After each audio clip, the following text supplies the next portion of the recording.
Mr. Benja, man, I was sitting around last weekend working out, and all of a sudden my phone blew up, and it was Grant Cardone all over my Twitter timeline talking about cash is trash. Take your money Again? out the bank. Yes, but What's it was what's he going on about this time with Cash is Trash? man, it was way more urgency this time. Way more urgency. It was almost freakishly, almost like end of the world type of thing. And he was joined by all these VCs who were complaining about this thing that happened earlier that week with Silicon Valley Bank collapsing, basically. And so it was kind of interesting to kind of hear them talk on Twitter timeline. Were you did you hear about all that Silicon Valley mess last week? And how involved did you get into the deep dive of all that? So I didn't get too deep into it. I used to live out in Silicon Valley. I was out in San Jose area, Burlingame, San Mateo, all that stuff where Sega, 3DO, and all those guys were. So that information is going to come back around. It's like, hey, one of your old stomping grounds is definitely up. And I was like, oh, what's going on here? Same thing, man. I got on Twitter and saw I saw Grant Card. What's funny is when you said Grant Cardone was talking noise, you said it like 4 hours before I checked Twitter, if he was still on there. So I was like, okay, this might be something. What's going on? Yeah, man, so much noise about this bank crash, enough that we're gonna do a pod on it. Yeah, man. Let's talk about this. We haven't done a business heavy pod in a minute, but it's important to kind of understand a little bit of how this all reflects entertainment and what's happening in this show versus business. And so I have a startup, and we didn't bank with Silicon Valley Bank, but I do know some of the other companies in my investors portfolio have. And so, just speaking to them and just doing some deep dive, I have a good sense of kind of what went down. But it was definitely last weekend around this time, for those that had money in the bank. When you have a bank that fails like that and you can't get access to your money and you have payroll to make next week, that's a scary time as a business owner, let Yeah. alone a startup company. And so, yeah, a lot of people are sweating, and I've been there. You just feeling like, oh man, I'm gonna make payroll and all this stuff. And so it was a scary time. Spoiler alert, the government, if you didn't know, kind of stepped in on Sunday night and said they would, make all the depositors whole. But yeah, Mr. Benja, it was definitely an interesting time for a lot of people last weekend. So, did you know of anybody that got affected by this? Not directly. Most of the people I know are kind of in relatively stable jobs now. And I don't know too many people in the startup space or the smaller outfit space out there anymore. I think that area has become kind of, I don't want to say unsafe, but it's just so wild. You know what I mean? Where every couple weeks it's like new technology. Everybody gets fired from this one company, moves to these other two companies, and there was so much volatility in that market of just startups and all that VC cash, which we'll probably get into a little bit of how that played into it. And yeah, like you said, payroll. There was even a payroll company affected, which slowed other companies down. It's like, Yes, exactly. hey, payroll company, what are you doing? And the payroll company's like, I don't have the money to get the money for you to get your money out. So it's like it was a kind of a cascading thing. So we'll get into Bananas, bananas. Yeah, man, it was crazy time. Yeah, man, it's not for the faint at heart, man. So let's high level. Let's kind of break it down before we get that. Okay. into like what happened specifically. I think the big things to kind of for everyone to kind of realize here, overall, economic policy in the United States has been about what they call zero interest rates, right? And so for a long time, the cost of borrowing money was basically 0% ever since 2008 financial crisis. And for those that don't know, basically it was a meltdown of the whole financial system due to mortgage-backed securities. For lack of a better term, housing market and all that stuff kind of messed everything up a little bit. And so the markets were crashing, and so the Federal Reserve had to do something to kind of stabilize everything. And what that was kind of back in 2008, I was like, shoot, I think that was like my first year of marriage. It was a weird time, man, because I was actually playing around with real estate too at the time, and I remember. I could remember when I was doing mortgages and stuff. It was like hard to start closing mortgages because everything kind of collapsed. You couldn't get access to what they call the bond market to kind of make these mortgages because it was all crap. But it was based on nothing. Yeah. And that's when I realized that, you know what, man, this whole bank system, you know what it's based on? Lies. Pretty much Fugazi, just whatever, Oh, man. just just Whatever you believe, man, that's what and Yeah, that's when yeah. you realize it's based on faith and confidence and trust. That's why it says, it says on the money, dollar bill, "In God we trust," but it's really just is really propped up on faith that this will, your money will be where it said that it will be. And if it's not, then you'll freak out. And that's kind of some of the things we'll talk about later with Silicon Valley Bank. But yeah, so it was like a time where they had to do something. And then so by keeping interest rate low, the goal is to ease the flow of money. I mean, at the end of the day, money likes to flow, and so if you keep interest rates pretty low at 0%, basically, I can borrow money, Mhm. pretty low, and maybe it's a couple of percentage points that the whoever the broker who lends me the money is making on it.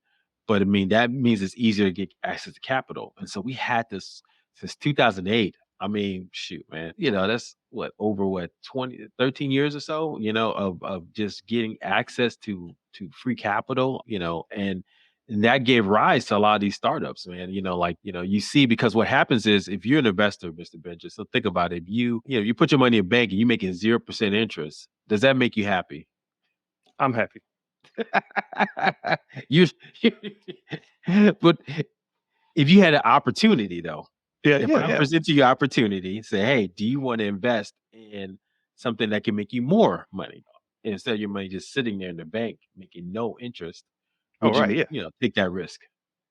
Oh, yeah, definitely. I mean, I mean, if it's gonna be, because what? If you put it in, if you're just thinking about a regular investor or whatever, not investor, regular person trying to invest, and you're hearing about, well, you got to put it away, you can't move it, it's going to accrue at some, really small value, around 1%, 2% maybe, and someone tells you, hey, you can put it in this company, and I was hearing, we're people were talking throwing around terms of like, well, if you're talking about on like the Peter Thiel level, he was like, hey, I'm going to bank on one of these five companies and I can expect one of them to go 10x.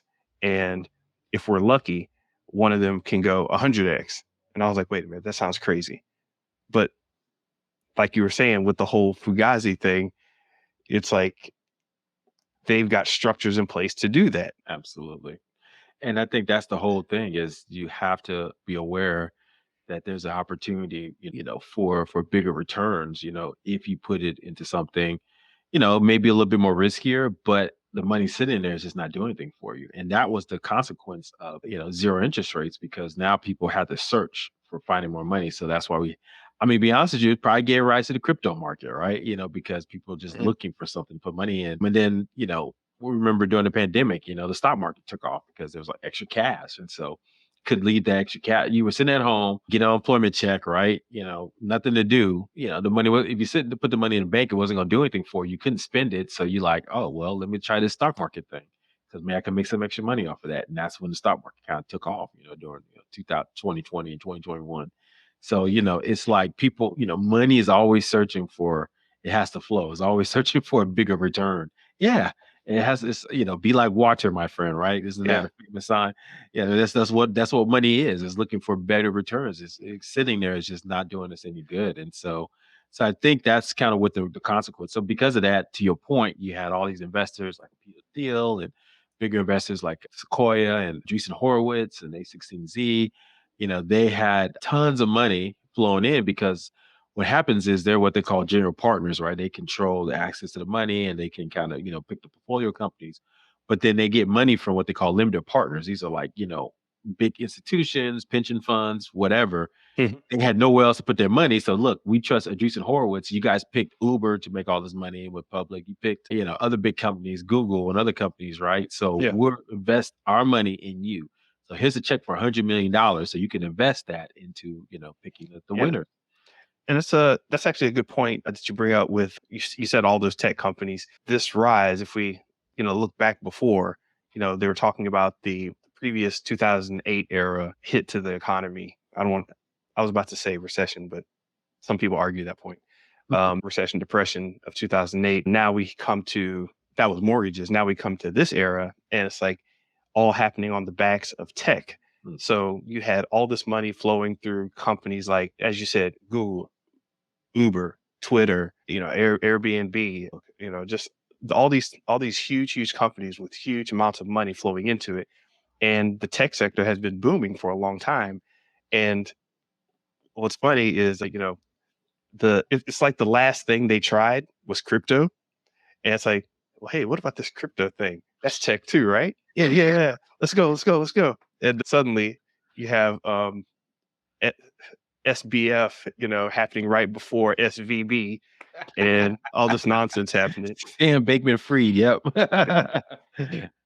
Yeah, man, it's funny, you're right. It's like, like I said, money flows, man. I mean, literally in the last, like, you can see how it flowed in the last 3 years, right? Went from like, stock market, crypto, NFTs, now it's trying to flow into AI, right? So anything that's just popping up, it's trying to flow to where they can get the greatest return.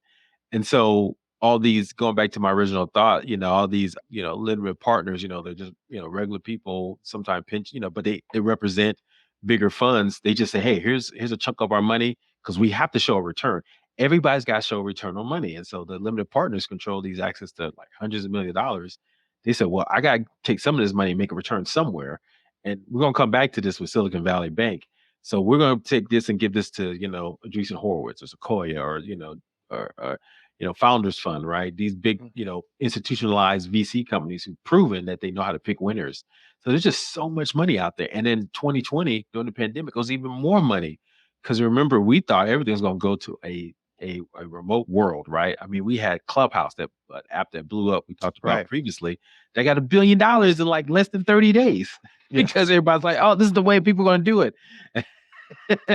How to communicate and talk. Well, let me ask you this real quick. Do they really pick winners or do they decide who the winners are going to be? That's the point. So, and who came up with this theory was, well, it's always been there. Is it's basically, saturate the market and then own the market no matter what it costs. Just Mhm. so basically lose money as much fast as possible because you're accumulating market share. Can we use And then, Amazon as an example? well, I was going to get to that, and I Okay, go said ahead. Amazon perfected that, right? I mean, that Okay. was all. There was a theory on that, right, to try that, but no one's done it to the scale that Amazon did it, right? Amazon kind of came in there, selling books online, and then Jeff Bezos, to his credit, he came up with this theory. He said, "Hey, look, I mean, not this theory, but he perfected it. Look, all we gotta do is just win the market. We're gonna keep losing money." And he set the expectation to the market, to stock market, to Wall Street, everybody, that this is what we're gonna do for foreseeable future.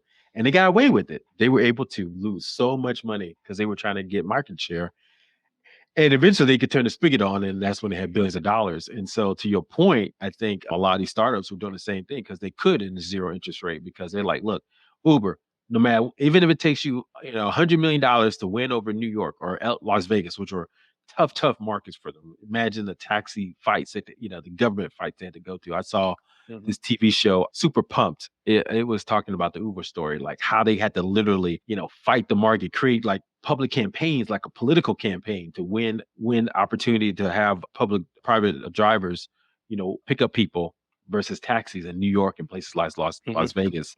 So that's not cheap. Yeah. But if you can do it, if you have the capital, and that's to your point, they were encouraged by these VC dollars, and they were picking winners. Say, look, we believe, between you and Lyft, we think Uber, you can win because we just believe in you more. So we're gonna give you more money to lose money faster, because in our thesis, you will gain the market share faster. And so, Yeah. to Yeah. your point, they are picking winners that way. Whoever gets the most cash, is kind of like a political campaign, right? You remember how they always say, "Oh, look how much money he's raised," right? Yes. Versus this Yes. person.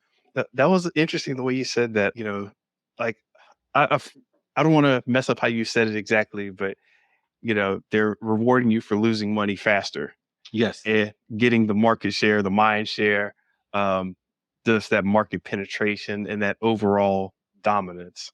Yeah. So then once you dominate, you can kind of do whatever you want, right? Exactly. Monopolies make the market, right? I mean, that's why monopolies are so big back in in the day, because you can set your own price, right? Yeah. There's no competition. And so that's, look at Google.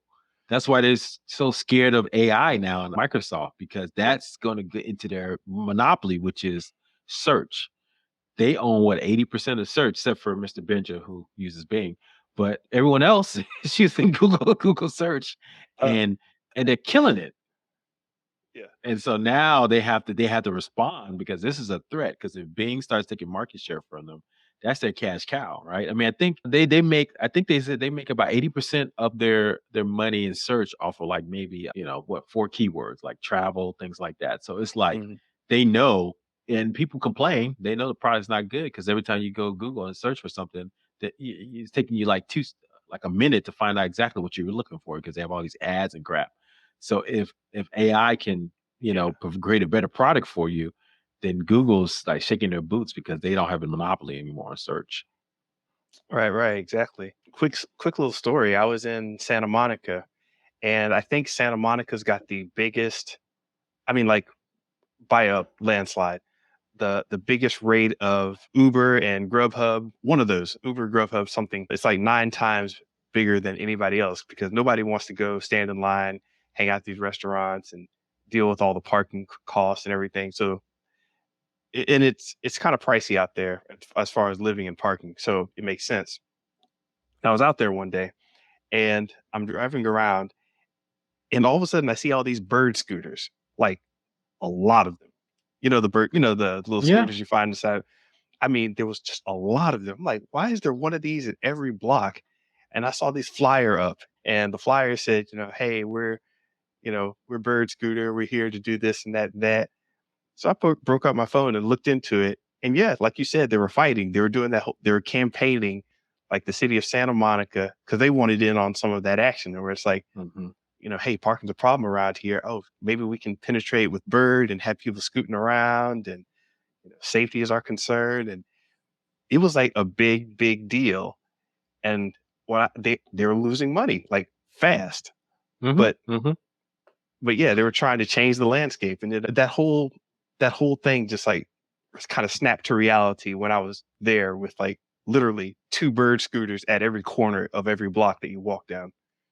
And you know what? I think zero interest rates played into all this, man. I mean, the more I think about it, because you're right, a lot of these companies were losing money so fast to try to win back opportunities. I mean, even Bird blew up, right? Because the pandemic and and all that. There was I could remember reading this guy's blog on BC. He was so Mark Schuster. He was so proud of it. He said, "Oh yeah, we invested in Bird. We knew it's going to take off. It's going to change, transform how we do transportation in the Yeah. city."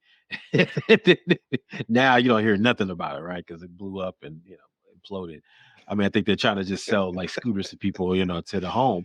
But you see what I'm saying? It's just like Yeah. this so fast mentality is like, look, we're just gonna take $100 million and just transform how we're gonna, give money to everybody, and transform this whole thing. So I think, that's kind of one of the things that, that's really um amazing to folks that like how fast this stuff moves. And we'll get into that second with Silicon Valley Bank, but it's like, these people are trying to pick winners and they had so much cash that they could, right? But I think those days are going away soon. And so that's kind of one of the issues of zero interest rates. The other thing I want to kind of cover real quick is just the banking system in general. People didn't really understand that guess what? We're in what they call fractional banking Fractional. system. Yeah. So basically, if you put $100 in your bank, guess what? You may not be able to pull that $100 tomorrow because that money is gone.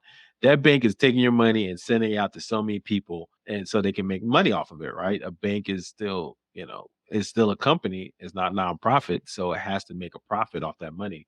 So it's taking that money and lending it to other folks, for a fair what they can, they acquire money short and they lend it long, right? So the goal is to kind of make it up, with the margin of what they lend for. So people forget if you have millions and millions of dollars in your bank, you may not be able to pull it. That's why if you ever tried to pull out a large sum of money out of the bank, Hmm. sometimes you got to go into the bank, you got to sign some paperwork, you got to show your ID. But guess what? When you try to put that money in, did they ask you for all that? Hell no. Yeah. They just say, "Oh, here's a check. Thank you." Oh man, I had a messed up check one time. I wrote the wrong little number on it. They asked for like an ID number of some sort, and I wrote it on the check. I was like, okay, well, okay, on the back, and I was really tired, and I was just trying to. I didn't want to go to the bank. I had to get up, put on my shoes and everything because it required me to be in person to talk to this lady, right? Hmm.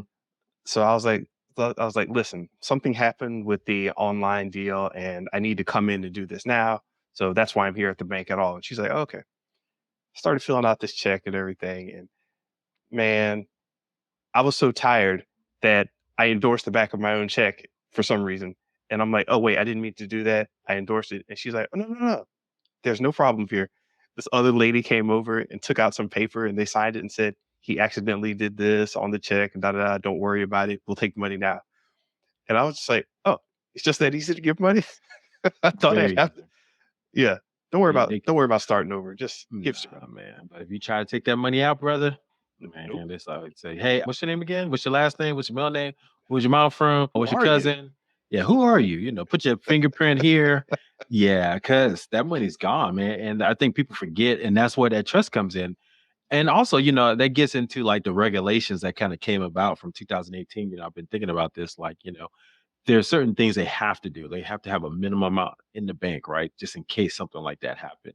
And so they did some calculations and said, okay, the minimum amount you should have, we could insure. I think at one time it was nothing they would insure for. So the federal, basically the banking system, they created a way for people to insure how much they would get back, right? If for any case of people, so Yeah. it was insured. And so I think initially it was like, a couple thousand, then it was like 100,000. Mhm. Then recently it's up to 250,000 that's insured. So basically, if you whatever reason, the bank fails or whatever, and you had 250,000 out in the bank, you're gonna get that because the government is gonna pay you that money, right? And Yeah. so that's kind of, where people, say, okay, we have the insurance, right? And that's why the central bank was created back in 1913, because what they call the lender of last resort, so that they could backstop these depositors, right? So if you put 250,000 in the bank, you can get that 250,000 out because you have the Federal Reserve who can basically just open up the spigot and just provide money to banks. Now, a lot of times they don't like doing that, but they kind of had to be created because, before this pod, I did research. How many panics and stock market crashes do you think they had prior to in 1800s when things are starting to roll, prior to the creation of the central bank? Just throw a guess out there. Geez, I don't know, man. I'd be making a bad guess. So they had one in 1813, 1837, excuse me, 1857, 1873, 93, 1896, 1901, 1907. So what Okay. was that, about eight? So it's like every 2 years, because, there was the trust factor, right? If people Yeah. get Okay. spooked, if somebody starts, like for instance, if I say, "Hey, Mr. Benja, take your money out, of Bank of America," then you said, "Oh, why?" I said, "Man, I don't know," but or you saw people standing in line at the bank. There was a story one time. There was a bank that crashed because someone rode by. People rode by the street and they saw a long line, and people said, "Oh, I got to go to that bank and get my money out." So they Oh, ran. yeah. Yeah. Ended up being a bakery shop because people thought people were taking their money out. Yeah. And Oh, so go ahead. yeah. No, I was gonna say. So this whole, they call it the run on banks. If you would have asked, by the way, I would have said every 8 years or so, every 5 to 6 years. But you said every that happened around every 2 years back Yeah. then. But yeah, the whole thing with people in line at the bank, run on banks. Everybody's like, well, crap. I got to get what money out of the bank I can while, because this bank is going bad or going bust. And basically everybody's doing that at the same time. So it causes a line, people get queued up. That's what you'd see in those old time pictures. Yep. Now you can look up pictures, not look up pictures, look up stories of people who were, dealing with the Silicon Valley Bank and they were saying, well, hey, my login stopped working, and That's funny. you look at these forums on Reddit and it's like, yeah, my login stopped working. They said I'd have to call in or I'd have to come in, in person. And I'm like, okay. So they have a whole system in place now of prioritizing who can log in and who can't, which is really interesting. Yeah, yeah. Yeah, and that's the other thing why I probably we'll talk about that, because remember back in the day, you have to go to the bank, stand in line, fill out the paperwork, all that stuff. Now, it was mobile banking, right? And so that's probably what facilitated things moving so fast with Silicon Valley Bank. But famously, Run on the Bank is depicted in the movie, It's a Wonderful Life, right? You remember George Bailey, everybody was Yeah. running, trying to get the money out the bank, and he about to kill himself. Let's be honest, right? On Yeah. the Yeah. bridge because the bank he created was failing, and so he thought Yeah. everybody would be better off without him. And so that's basically everybody visually kind of knows that run on bank. But it's just like anything, because you know you have to have faith that your money's going to be there. If you don't, man, then everybody's going to, then that's the end, right? People are like, why even put money in the bank? So the Federal Reserve is there to kind of keep that trust in check, right? Say, look, if in case everything else fails, we're the, you know, we're the United States government, right? Now the chances of us failing, it's nil, right? Very low percentage. So that's why, you can trust that you put the money in the bank because we'll backstop that in case of something like this happens, right? So that's the only thing that's keeping this thing afloat, man. At the end of the day, man, it's like if the central bank wasn't there, the US government, didn't back that, yeah, man, we would be sitting in, this is us, I mean, The Oh Last of man. Us, excuse me. This is us, The Last of Us, kind of So dystopian wait a minute. future. They said the bank is going to, cover. They said they didn't want to call it a bailout because they're coming in and they're saying, okay, we're going to make sure you have all your money, but people have still lost money because of what, how did they put it? Help me fill in the answers here because I don't have all the details. Yeah, let's Uh, walk through like, kind of what happened during that period of time. So Silicon Valley Bank, right? I mean, history, like you said, you were in the Silicon Valley. I mean, it was the Bank of Silicon Valley, right? I mean, basically they would get the depositors. So basically people put money in the bank, and used it to help, pay payroll, run their business. But because you put money in the bank, now they're going to offer you other services like loans. Some of the founders actually had mortgages with Silicon Valley Bank so they could, because they say, hey, look, we're going to be, unique to this ecosystem because we understand them so well. And they got so good at that they were able to attract even the big, venture capitalist money. So they put their money in there, like billions of dollars, like Sequoia, Andreessen Horowitz, these big, founders fund, these big, they put billions of dollars in there because they say, hey, we trust them. And now the other dirty little secret they don't want to tell you is that they were also doing other things, right, to help prop it up. Like, hey, do you need a way to get access to debt, with very low interest? Okay, we'll lend you some money. Like, I mean, even if the interest rate was like, 4% or whatever, they'll lend you like, $100,000 for like, 0.5%. So, what they call debt venture, right? Just give you some money, mhm. kind of keep things flowing. And what they were doing sometimes, see this dirty little secret. So even venture capitalists, what they would do is like, hey, Silicon Valley Bank lend us some money, and then they lent them the money and they made it look like they had more returns on their books, right, for some of the Right. portfolio companies, because now they had extra cash sitting on their balance sheet. So everybody's like, oh wow, XYZ startup, they're doing really well. Look at their balance sheet. It's so strong and robust. That was on borrowed money, man. So Yeah. it was all kinds of shenanigans that they were doing, right? And they required that people, if you're gonna, if you want all these extras, you got to put all your money, from revenues and your in some cases, if you got capital from a VC, the requirement was as a founder to put your money in Silicon Valley Bank. You had to. So Yeah. that's the Yeah. reason why I there get was you, like man. 50% of all startups put money into Silicon Valley Bank, something like 30,000. So it was crazy. So they had coined that market. So anyway, so what happened was they were so flush with cash. We talked about this during the pandemic. Everybody's making money, right? I mean, everybody's going remote work. We thought that was a wave of the future. Amazon was making money, Facebook was making money, people were on YouTube all the time. Tons of money was coming in. So Silicon Valley Bank had like tons of depositors putting their cash in. I think they went from 9 billion in 2013 to something like 140 billion in 2021. So it was like tons of money. So when we talked about this, money needs to move. So they had to figure out a way, how are we gonna make some money off of this money? We can't just have this money sitting here.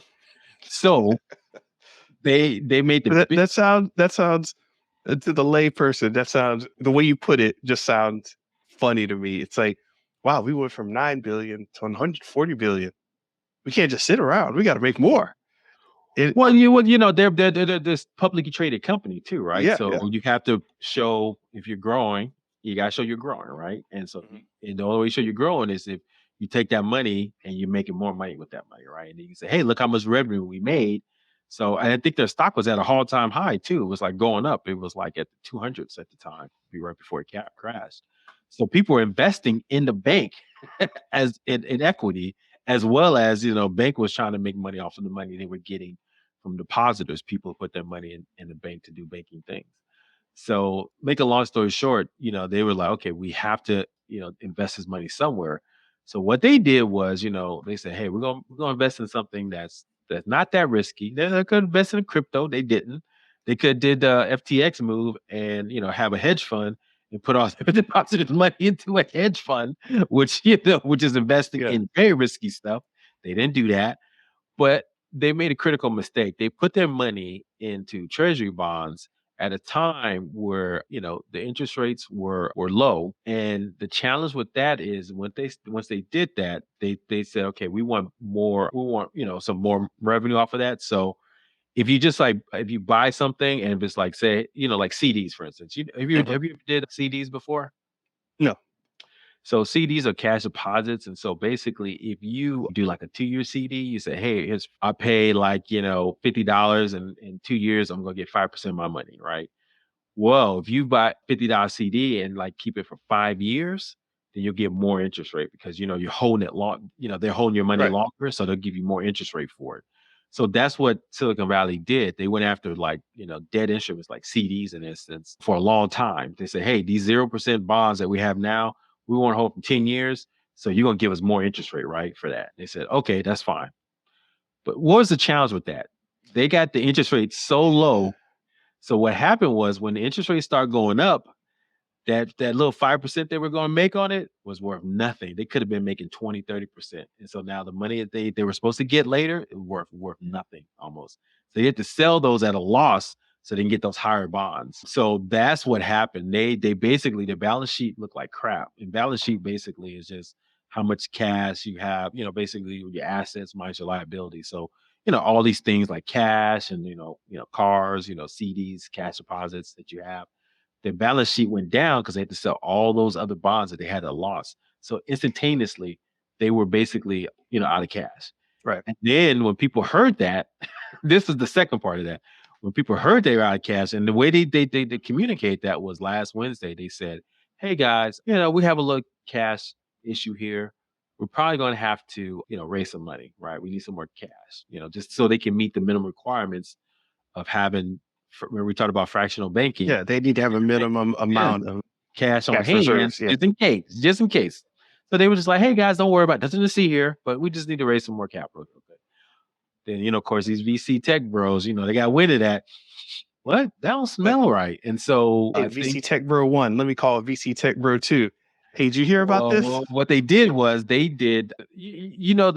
Prisoner's dilemma. Yes. You familiar with that concept? Refresh me. So you have two prisoners, right? Uh-huh. If you both say that I don't know who did it, then Mhm. guess what? You will both get minimal sentences, right? But if if I cop out on you and say, no, Mr. Benja did it, and you still don't say who did it, then I get no sentences. Yeah. But if so it's like, it's better for you to do what's best for you. Oh, but the other alternative, if you both of you are committed, then you both get the maximum sentence, right? So Right. it's better for you to say, if you look at yourself only, it's better for you, right? Because then I don't get no sentences. But if you collaborate, then you both get lesser sentences than you would if you both got committed. So it's Right. better for us to kind of like, work together if we collectively want to do better. But it's better for me individually to Yeah. drop a dime on you so you can, so I can get out scot free. So it's a way, it's a challenge as a, and this is business philosophy too, right? Sometimes it's better for the ecosystem for everyone to collaborate, right? So that we can make sure that, the whole ecosystem still survives and is a long-term play. In Silicon Valley, we just talked about it. They did so much for the Silicon Valley. By them, they screwed themselves because by them saying, hey, this bank is going under, we have to kill this bank. We can take your money out. Now they don't have an ecosystem partner that's helping them with all these loans. We talked about it, the debt they were getting, these founders, all this stuff. So it was one of those things where, these individual guys, they just said pretty much, portfolio companies take all your money out the bank. And so once that happened, that's became a classic bank run, social media style, right? Where they basically just like once you got wind of that and you saw the emails, everybody went and they said one day $42 billion was taken out of Silicon Valley Bank because of this bank run. And so that's why it Yeah. collapsed so fast. It just the ecosystem was so tight. One person heard about they had a cash, they didn't have enough money on their balance sheet, and they may not be able to, get the money in time because Mhm. people, need access to their money. That it was a bank run. If the Silicon Valley bros and VCs had just calmed down to say, hey, look, let's just see how this plays out, they probably would have been fine. But because they started making that bank run, collapsed, Silicon Valley said they have even more money. And then now you had to get the FDIC or the Federal Reserve involved to kind of backstop that. So that was a whole lot, kind of covered. But my point is that they just, they crashed that bank because they didn't have any trust in what it could do anymore for them. And I think that was a challenge. And that's why the contagion had to be stopped because I don't know if you saw, but other banks are being affected too. Mhm. People are worried that a lot of what they call regional banks, not like the big guys like JP Morgan or a Bank of America, are being affected like this because they got so much money. It's too big to fail, but they're worried these smaller regional banks, they just don't have enough cash on hand to kind of if people decide to run on the bank. And what's showing that out is the stock markets. The stock market is plummeting these stocks now. Is this the end of this, or is this the beginning? What people don't know. Okay, so I kind of have two questions on that. Let me start with this one though. If you have a bank, and this is based on an argument I saw online, people were arguing over this article, and one person brought up Elizabeth Warren saying that banks should be boring. She said, "Yeah, banks should just be basically, you put your money in, you try to keep safe, and all this." And it it's a contrast to the other idea that banking should be about, investment and, there should be you want a better return for the people who are banking with you. And it's like these are two kind of competing ideas, right? Where you have an investment bank and then a bank that's about, just saving and moving money around in a controlled pool, I guess you could call it. And then I was like, wait a minute, and looked into it. And that brought me all the way back to the whole savings and loans thing, which I don't want to get into. There's a lot going on in the savings and loan crisis. But is that a fair kind of thought direction of, like why are banks doing this much speculation with money anyway? Well, but then that brings a good point. Then what's the benefit of a bank? It might as well just be a utility. If all they're doing is just holding your money and loan it out, I Right. mean, how much business acumen do you need for that? Well, I mean, that's the thing. I mean, how together or separate should they be? I mean, I don't know. No, I think that's the question that people all kind of wonder now. It's like if these banks can't, control. I mean, they're supposed to be risk managers, right? They're supposed to control how much risk they can sustain so they can have enough capital in case, people make a run on the bank. But if you can't control that risk, and that a lot goes into that, right? It's the way you communicate, just how you manage things. I mean, the bonehead decision that everyone's saying, from what I'm reading, is that these safe, debt instruments at 0% interest. Yeah, but they were safe. They were going to get their money, Mhm. but they bought them long. So it's like, okay, we talked about this. 0% interest rates weren't going to stay long, right? With recession, everything falling apart. So why would you buy these things at 0% interest when you knew the interest rates are going to rise here in the next, year or two? And, I Right. don't know how long these bonds that Silicon Valley bought for, but they had to be longer than 3 years or something like that. So they probably were sitting there just like, they had to make a return for whatever reason. And what the suspicious thing was, the CEO, CFO, and I think of someone else, they took out millions of dollars in stock prior, like back in like February and January, February. So they Mm. knew this was coming. Yeah. So it's not like they didn't know that they were going to be not insolvent, but they knew that they were going to hit a cash issue. They just thought they could play it off a little bit longer, so they can get more cash infusion. But they knew that the money because of the interest rates are rising so fast, they knew that what they had on their books was trash. I mean, Yeah. so Well, okay, and that's awesome. Thank you for that. The second part of this is what, kind of goes back to what we started with Grant Cardone. All these gurus, Cardone, Kiyosaki, Vaynerchuk, I'm trying to think of who else said it exactly. Patrick Bet David, they've been talking about, hey, this is this is coming. You better get ready. But these aren't like, they're not like bankers or anything. So coming from their point of view, what's going on there? What were they talking about? And is this it? Yeah, I don't know, man. I mean, maybe you might know a little bit more. I just know, they're coming from their perspective is, moving money, right? I think that's especially Grant Cardone. He's like, you got to take the cash and put it into assets, right? Which is Mhm. real estate for him. I don't know exactly David Bet Pat Patrick was it Patrick Bet David? I don't know what Yeah. he's specifically kind of advocating, but he's just considered a source, right? What's their agenda, right? And so, he's advocating putting in real estate because he think that's better, investment long term. And so obviously that kind of makes sense. One of the guys I listen to, Ron Pineda, he's the same way, right? So, put your money in real estate, right? Yeah. So And change your hair color. yeah, exactly. So everybody's got their own little angle. I don't know, man. I mean, you tell me what you think these gurus are kind of after. I mean, obviously, yes, we knew, what's Gary V talking about? I guess what's his angle on this whole thing? I'm sure he had an opinion. Did you hear anything about what he said Uh about this? well, no, not on this in particular, but he's kind of talked about the money. He said he's been saying that it's easy right now. He's like, "Hey, listen, you're in this weird tech social media era. It's easy right now. Be careful because at some point, it's not going to be easy." Mm, And I mentioned that because we're talking about trickle down effects and making moves in a creator economy or whatever. And you've got like Facebook just got rid of another 10,000 workers. And it's like, wow, okay. So now suddenly my garage sailing thing, which used to be a little side hustle, that's my only hustle now. You know, somebody at Facebook who got a degree, he can't just go get another job because he's got to contend with, you know, people who've been laid off from Uber, Twitter, and all these other places, really smart individuals, and everybody's hungry out there. So that's the angle that Gary Vee was coming from.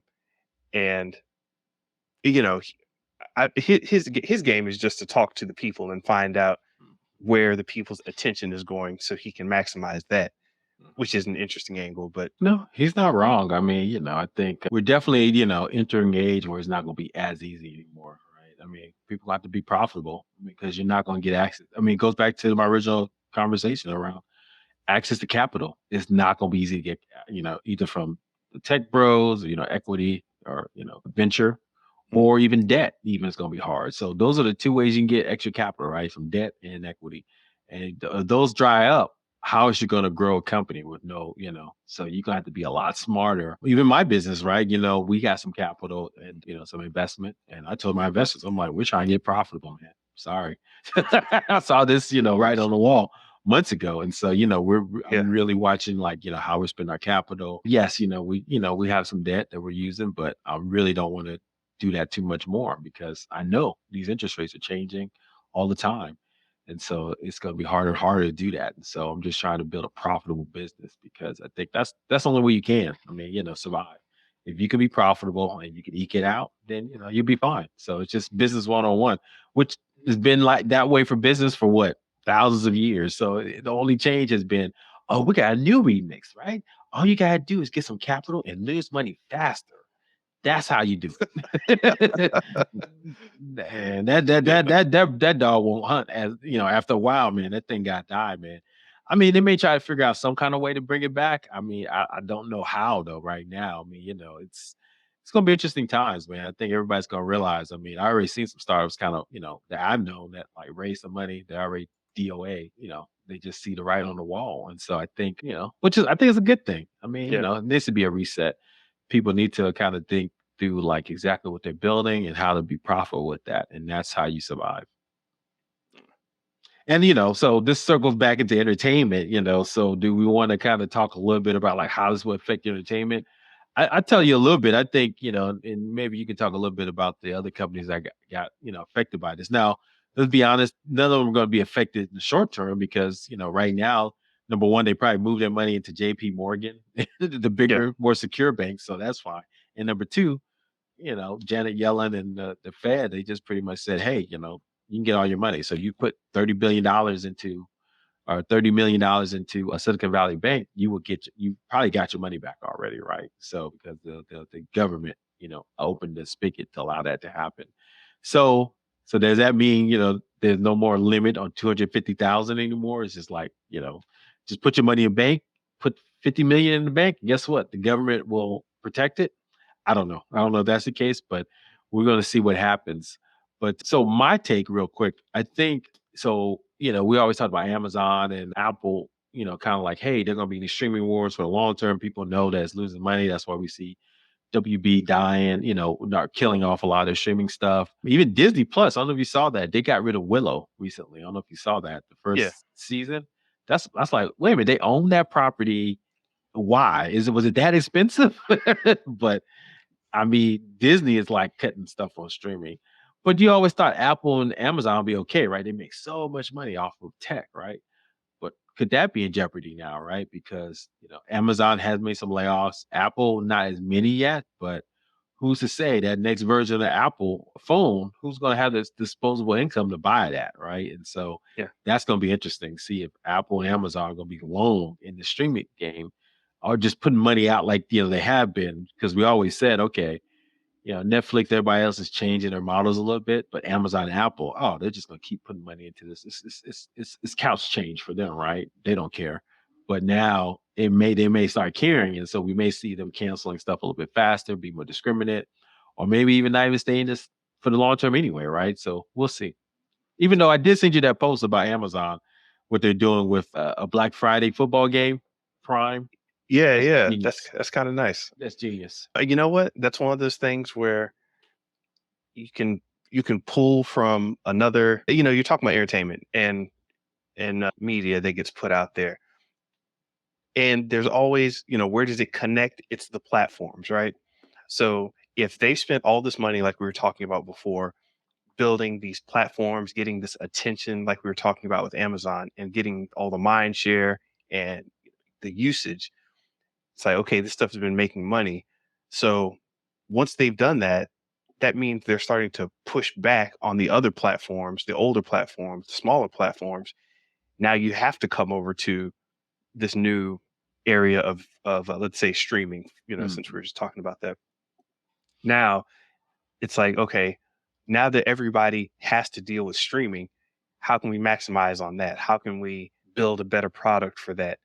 And these companies are going to start making requests of, I'm sorry, the platform companies are going to start making requests of the development companies. So like you've got people like the console makers, the movie studios, the music studios, etc. They've got to put stuff out on YouTube. If YouTube turns around and says, "Hey, listen, we don't like the way these videos are done anymore. You're going to have to do them this way." What do you got to do? Get mad? You know, I'm sorry. It's like, hey, creators, we've been giving you all this money, but if you want access to this program, you're going to have to pay $5 a month. You know, and people are going to get mad. But what are they going to do? Go to Vimeo? I mean, Yeah, yeah, good and point. I've seen these little tweaks here and there where some of the affiliate programs are paying out a little less, or they're tightening Mhm, restrictions, and they're like, "Hey, you used to only need 1,000 subscribers to get access to these tools. Now you need 2,500 subscribers to access these tools." mhm. So you're starting to see the trickle down effect into, shouldn't use that term. You're starting to see the cascading effect where now creators have to change to match the medium because the message is the medium, whole thing like that, right? And just the general economic terms, right? What's happening holistically is just affecting, these tech startups. Even, I mean, I saw YouTube. They went up on YouTube TV. I don't know if you saw that. There's more money now, so they're Yeah. raising their fees. So yeah, so it's all becoming affecting everything. We already said streaming was a bad business. For that's what they realized. They're losing so much money. So now with, for even for them, right? Think about it. Yes, they when they borrow money, it's like, billions. But those interest rates, those that went up for them for them as well, for Apple. And so for instance, one of the big concerns that Disney Plus has to think about is, do they purchase Hulu or not? So in this rising interest rate environment, getting access to the capital a little bit harder. I don't know if they do it. I mean, people are saying they probably should because, it gives them differentiated content, but I don't know if they will because right now they co-own it with Comcast, right? Universal. So they're trying to figure out if they want to own it whole right. But I, the way Iger is talking, I think he'd rather sell it and use that capital for something else, right? Pay off debt, make more money in cruises, jack up the prices more at Disney Plus at Disney theme parks, So it's just Yeah. like, he's trying to find money elsewhere, man. Streaming ain't it no more, ain't it? So anyway, so it's gonna be interesting to see how these Yeah. folks get affected. And then the small guys, like, you can forget it. You're a small guy, man. I mean, you might as well just, figure out if you're gonna be profitable or not. If not, Right. you don't need to do this right now. Hey, speaking of Disney Plus, I haven't gotten back on yet, even with The Mandalorian. But have they integrated the sales thing that they said they were going to do in? Oh, you know what? They have, man. I was gonna send you that picture. I thought I sent it to you. Yeah, man. We gotta do that. So yeah.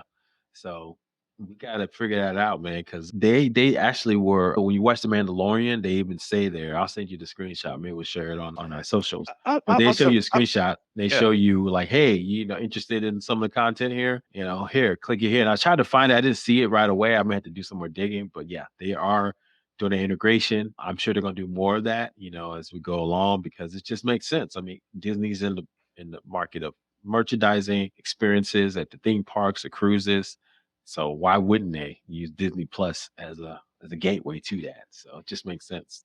Yeah. Remember they had it scheduled, but as I said, I jumped off Disney Plus for a while. Um, I got to get off Hulu. I'm done with that for the moment. Yeah, I gotta do that too. So, but yeah, man, it's gonna be an interesting time. I mean, what's happening here? I mean, with the Roblox, Vox Media, Roku, those some of the other entertainment companies that affected with this, SVB, Silicon Valley Bank fallout. Yeah, man, I think it's just I don't know. So I feel like this is an interesting time, but I love it, man. This is what it. What's it? Pressure makes diamonds, man. So I want to see what comes out of this. The play of easy money is gone, but it's going to be interesting to see what comes out of this, man. I mean, because like you'd be surprised. Like you remember during 2000, during the financial crisis, that's when we got Twitter. Twitter, remember that blew Mhm. up. So it's going to be interesting to see what kind of new innovations there's going to be powered by this. My take is probably going to be a lot of AI stuff, which I don't think the AI itself is going to be unique and different because the algorithm is going to be the same, between Google, OpenAI slash Microsoft, but maybe how people implement it, right? I saw one company that's already using it too. They said, here's a download your legal documents. You can chat with your legal document. I don't know how useful that is, but say, hey, tell me, tell me, hey, document, tell me how you feeling today, but or tell me, That's actually very good. If you have a written contract, and people are doing this already, if you have a written contract, you could upload the text and be like, does this, does this allow such and such to happen in these circumstances? And it's like, actually, according to section 4, you can be held liable. And you're like, oh, really? So Mhm. Yeah, so that's one use I'm seeing, folks talk because to they your just legal documents. yeah. Good morning. Well, then Yeah. obviously they OpenAI opened their API up for a lot of, technology companies. And so Snap is using it. Other companies are already starting using it. So yeah, so I think there are gonna be some inventive ways to use it. But I guess the challenge is that so is that going to create enough value? You always think about the Hormozy value equation, right? Does it get you the outcome you want? And do you know the people that have the similar outcome? And is it easy to do? So no effort from you, and does it give you the result quickly? And so I just don't know. I think AI helps with convenience, right? Can give you answers quickly. So I don't know. I got to think through it. Like, what can AI really bring? Seems like a lot of playing around with it right now. But I mean, do you get a sense that hey, this is going to be a killer app for anything with AI? You have to be able to, do this. So, a killer app, not necessarily, but with over 100 or something AI tools recommended by this one website, I just saw a list of here's AI for this, here's AI for that, here's AI for that. If you start using technology like Zapier or something like that to connect all these Yeah. technologies, then you start getting into really interesting places. And that's where you start seeing the killer apps come out, right? Well, it's It's what? It's amazing what you can do, man. I did played around some technology. I can't remember what it is. I gotta find it, but it recorded my voice. So mhm. now think I told you this. I could, Oh, yeah, I could now do a podcast and just type it in. Basically, I can have ChatGPT write me a podcast, and I can just put it into the software and have me talk and do the podcast for me. wait, is this the same software we were talking about before that we use? Not the script, yeah, there's something Okay, else. because But it I could. does that. But Oh, it does that too? I didn't yeah, know that. It can record your. It can not record your voice, but capture your voice, so it can make you say anything. yeah. So we've Oh, I done didn't know enough. that. We've done enough of these podcasts where we can actually say, you know what, let's take a vacation, write a podcast in our style based on these past podcasts. No question. So are we on vacation now, guys? I don't know. Oh, I did not. I was not aware. So I was like, yeah, we should try that one time. See how that goes.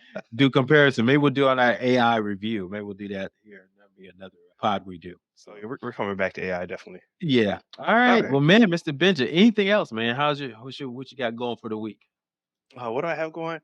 Man, every so often, man, I just need to stop and like soak in something. And I haven't taken like a good solid week or 2 weeks to just super deep dive into some of this new AI stuff. I mean, I've been in there, but I haven't done a super dive where I can come back and be like, watch me do this.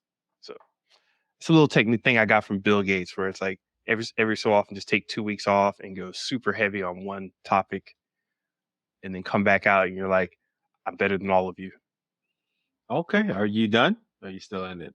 I'm still in it. I haven't not as I said, I haven't done the super deep dive because I'm still writing and hitting up social media, doing the podcast. So I haven't done the super deep AI dive.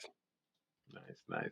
Well, send me what you got, man. I would love to compare notes, man, because we're in it. Maybe gonna integrate into our software. I already got options. I have my social media team. They're using it to write some of our posts. Yeah, man, we're I'm in it because I just want to be easy. Just it's a tool, right? Just learning the tool. So if you got other tools you recommend, I'll do the same. And I'm playing with them all too because you never know. Yeah, so basically. so guys, we ending this pod on a positive note. So look, yes, it sucks right now in banking. It sucks to get capital.